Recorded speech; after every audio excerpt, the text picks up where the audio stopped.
Hey everybody, welcome back to another video. In this one I am going to go over another build. I haven't done one of these in a while, so I thought I would go over it. I am playing live as I go through this, so I'm not going to do much editing in this one. Hopefully that'll make it more authentic and make it a little easier to edit and get out as well. So let's go ahead and start with the build first. So I'll go through the weapons first. This is what I call basically the stealth ghost runner type build. That's kind of the name I'm going with.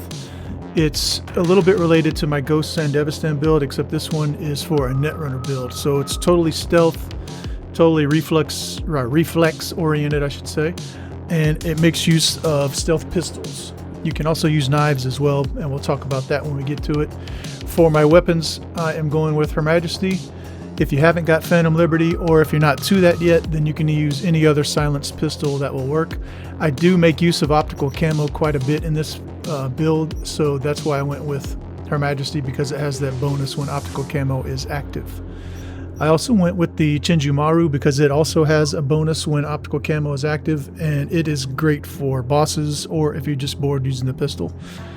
And then I also went with Overwatch for the sniper rifle because it takes care of, or I should say it uses the perks, the same perks that the pistol uses in the cool tree. If you wanted to use a knife here, you could, but I would probably substitute the pistol portion of the build for a knife. It's going to be tough to use both using the perks that we're using here. For my Cyberware, I went with the Arasaka Cyber deck just because it's better for stealth. We'll get into more of that once I go over the Cyberware itself. I went with Manus Blades, but you can really use whatever arm Cyberware you like. And I went with the Shock Absorber just because it is cool attuned and it gives some head spot and weak spot damage as well. And down here I went with the Blood Pup just because I don't like activating my health stuff. And I went with the optical camo for reasons that I already talked about. I did put a couple things up here as well. Quick hack upload time reduction and some more armor up here. Let's go over the Cyberware.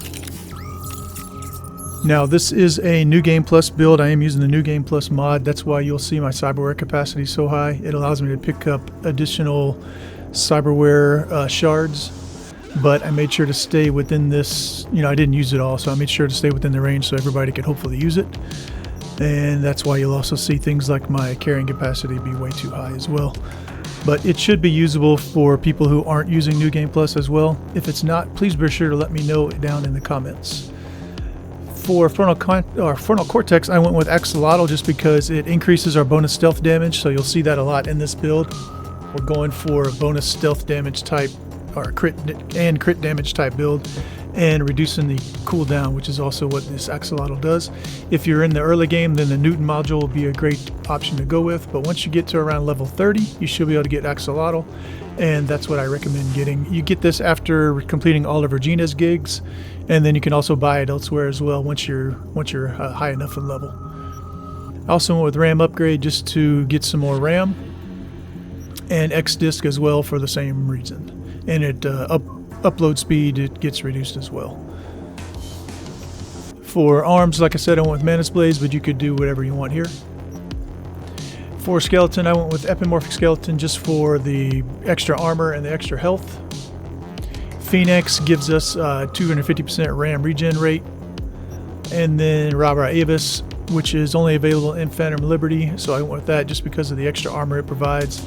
If you don't have Phantom Liberty, or if you haven't reached it yet, then you could totally use another option here, such as Parabellum or something to that effect.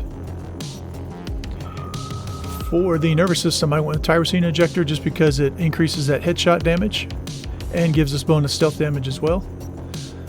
Visual Cortex support because it increases the crit chance the further you are away from the enemy. And then I went with Korenzikov because I basically always go with Korenzikov just because it looks cool, but it does increase our weapon reload speed and give us some weapon handling as well. I went with the optical camo.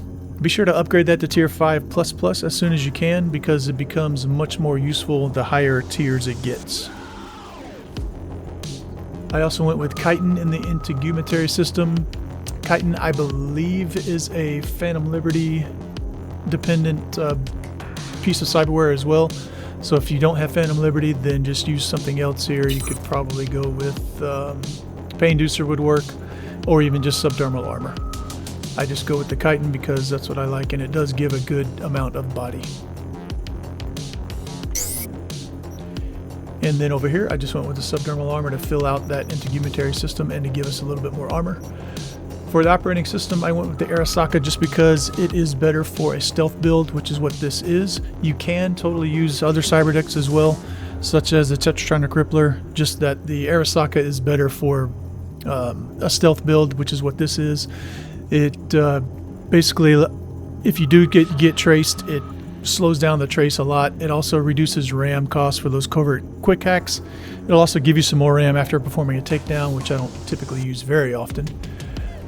But it just makes the trace a lot slower and makes you less likely to be traced. So that's why I want the Arasaka.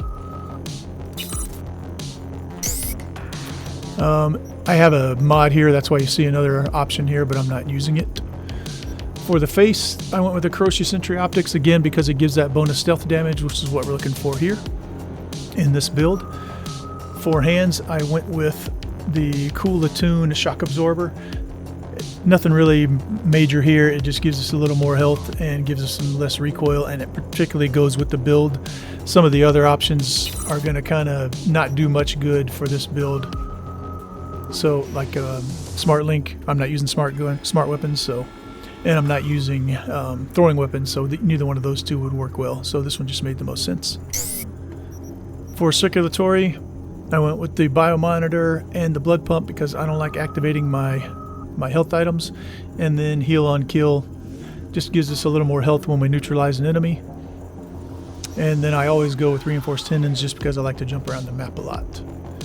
Alright, let's go over our character. This is a lot more balanced build than I normally do. So I normally go 20-20-20 and then, you know, something, I think 18 and then 3 for the other two. This one I went a lot more balanced and actually I kind of like it actually. So I went 20 intel, 20 cool, 15 tech, 15 reflexes, 11 body. We'll start off with the intelligence tree.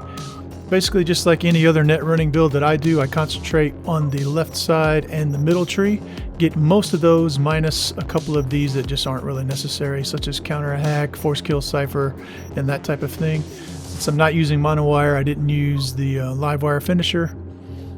The rest of these are pretty self-explanatory. Feel free to pause and take a snapshot. I'm not going to go through each one of them, but the main thing is we want to get all the way up to here just so we can really take advantage of overclock when we do need it. And we want our hacks to upload really fast, so that's why we go with things like queue prioritization. So just read through those and yeah, concentrate on the left and the middle tree. For the relic, I just went ahead and put everything in there, but it really just depends on what cyberware or what cyber arm you're using.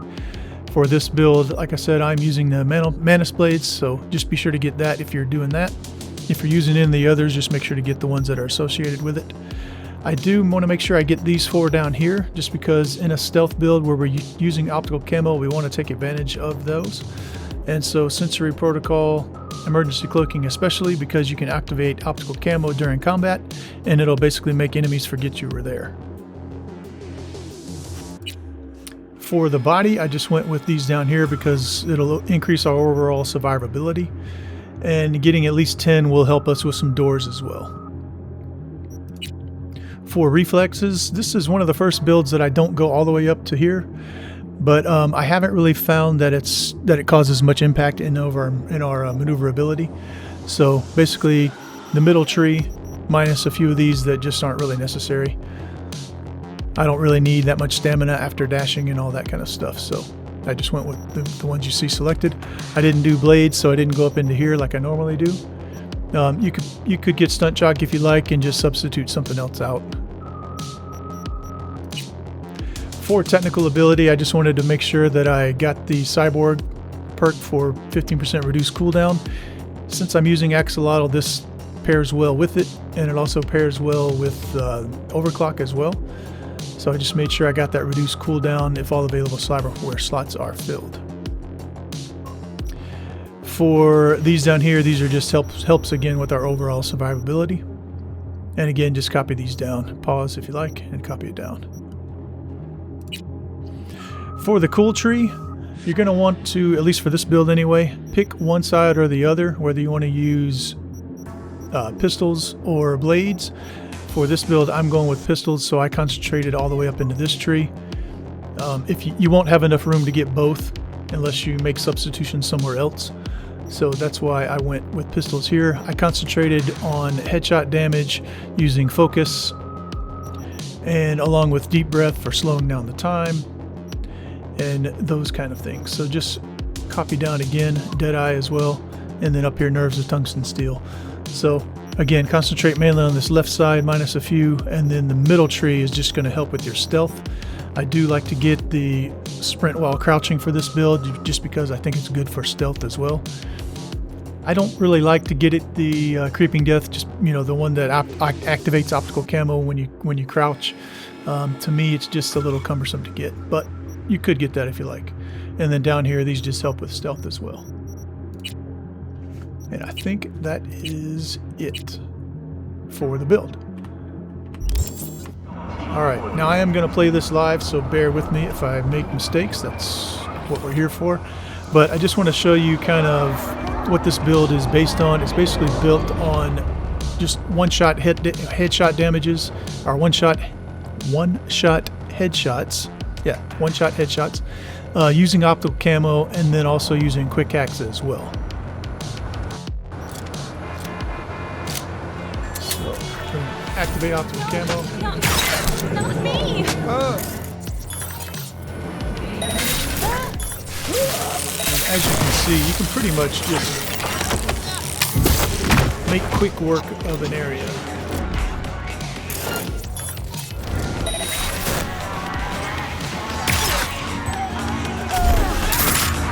Here's our boss. I'm going to leave him for now.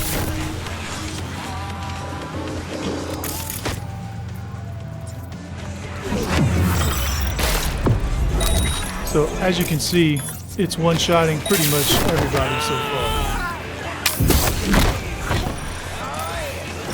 We'll talk about some quick hack combos in a minute, because I kind of left that out. Tier 4 memory wipe is definitely one of the most useful things though. And now that I've got detected, I'm going to activate optical camo and then basically escape. And you can see how useful that is, basically using that Relic Tree. I really don't feel like this today. Show yourself. Obviously, I'd rather not get detected, but it happens.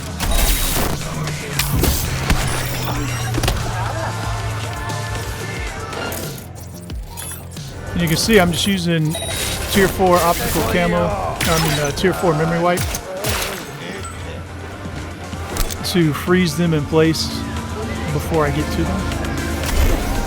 You can also use Sonic Shock for that, but Memory Wipe works a little bit better, I think, but it also costs more.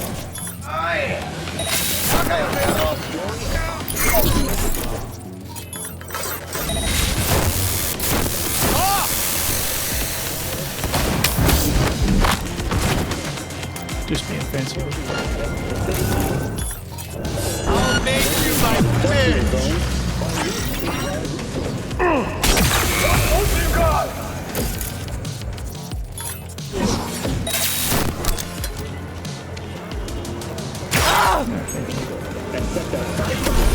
I think that was it.